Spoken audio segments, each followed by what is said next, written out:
Pero ano tingin mo kay presiding judge, Chis Escudero? Hard to trust. Hard to trust. Marami nga nagtaasan yung kilay. Dami nagte-text sa akin eh. Nung bigla niyang invoke yung 16 threshold base, di ba? Ha? Ano nangyari? Et cetera. Ako naman, binigyan ko na lang ng benefit of the doubt na baka meron naman silang game plan. No? Lalo na si Senator Ping Lacson na nag-nominate sa kanya as presiding judge, di ba? Hindi ko naman binigyan ng issue yung 16 eh. Kasi sa akin naman pagtingin din dun sa provision na yan, whether suspended o tatago, 16 pa rin yun. Kasi hindi naman sila they do not cease to become a senator eh. Suspended. Pero at the very least kasi maraming iba't ibang opinion dyan. Yung mga legal luminaries. From Frank Dillon to Justice Carpio, etc. So at the very least, wag mo namang unahan. Ibig sabihin, medyo pag-usapan ng konti. No? Pagdebatihan man lang ng konti doon sa Senado. Yun naman yung tingin ng iba. Ikaw, Sen, what do you think?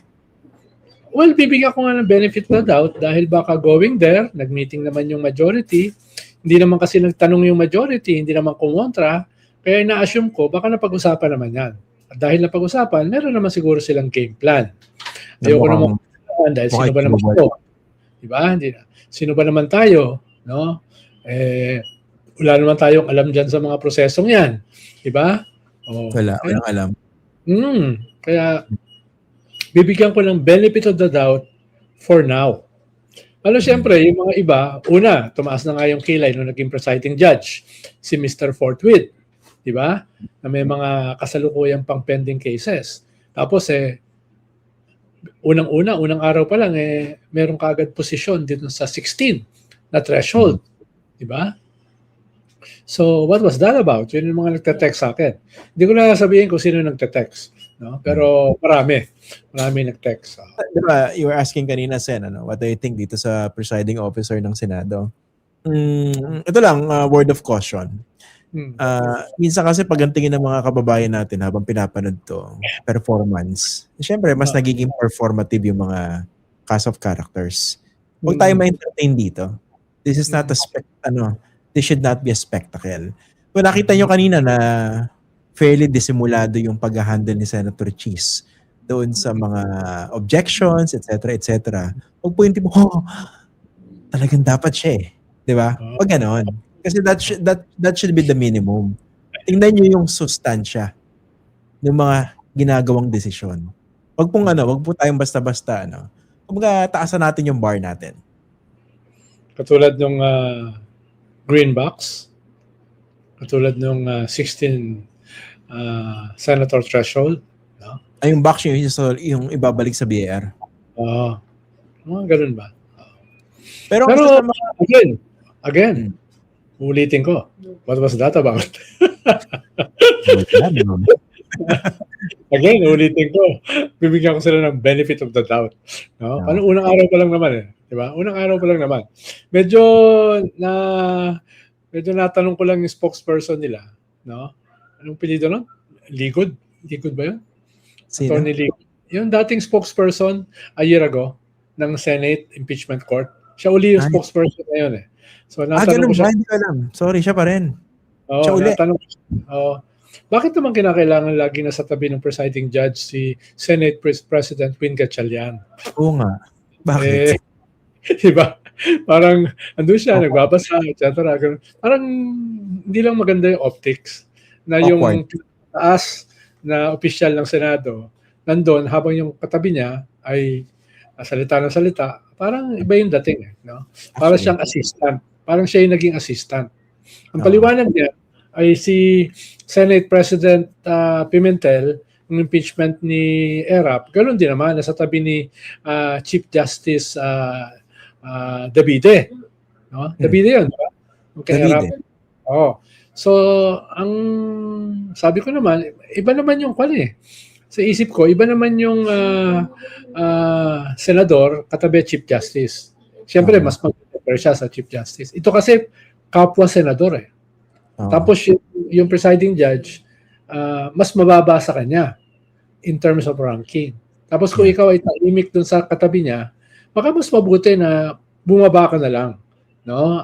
Para hindi naman isipin na para kang assistant lang.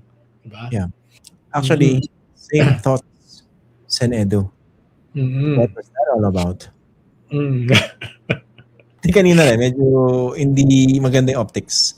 Especially, okay yung handling ni Senator Win eh. Nung he was trying to ward off the offensive coming from the two Cayetanos and their credentialism. Okay yung handling niya eh, di ba? He was very firm, pinagbigyan, talagang na-thresh out yung issues. Now, what else do you think, Sen, dun sa day 1 kanina ng impeachment trial? Well, ayun nga, syempre ay kinakailangan magpa-impress ng presiding judge dahil nanggaling siya dun sa napakaraming controversy about him. No? Yeah. At tingin ko dahil re-election siya, gusto niyang gawin ito as kanyang redemption. No? Kanyang redemption. No? At hindi naman sa pagbibigay ng mali siya, baka kasama to sa kanyang mga kondisyon sa pagtalon sa majority. Although, pwede namang ibigay ko na rin sa kanya, no? Ang balaki niya ay sagipin yung Senado bilang isang institusyon. No? Ang dating sa akin, kung lalagyan ko ng titulo ito, although it's still too early to say, no? Pero kung i-imagining ko lang, kunwari pelikula ito isang aklat, The Redemption Story of Chis Escudero. Kasi nga, baho-baho niya last year eh. Diba? Nung nalilito niya yung fourth with. Tapos, pasangkot siya sa flood control. Siguro, I wouldn't think that far na he simply wants to save the Senate. Mas doon muna save himself. Ganun yung kanyang packaging. Okay. Hindi ko naman iisipin yun. Kasi kung yun mo, Sen, tatanungin ko, saan kuweba ka ba nakatira ngayon? Dahil marami tayong pwedeng sabihin kay Chis, pero political veteran yan. Ibig sabihin, hindi yan basta-basta gagawa ng isang bagay katulad ng pagtalon sa mayorya, no? Nung critical moment na yan, na nangangailangan ng majority yung mayorya, nang wala yung bit-bit na mga kondisyon. Diba?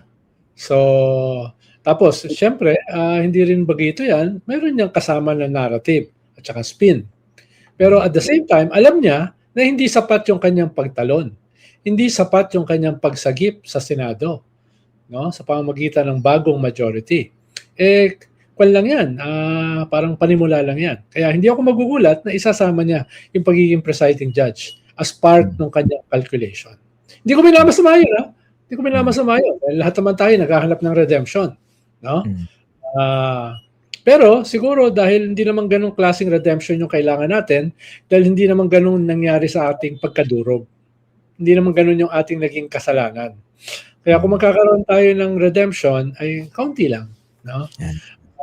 Yung iba kasi mas malaking redemption yung kinakailangan. Ang interesting lang dito, Sen, pwede siyang palitan during the course of the impeachment trial. Yes. Kasi yung amyende dun sa impeachment rules eh. So, pwede siyang palitan. Oo. At saka hindi na pwedeng galawin yung Senate President.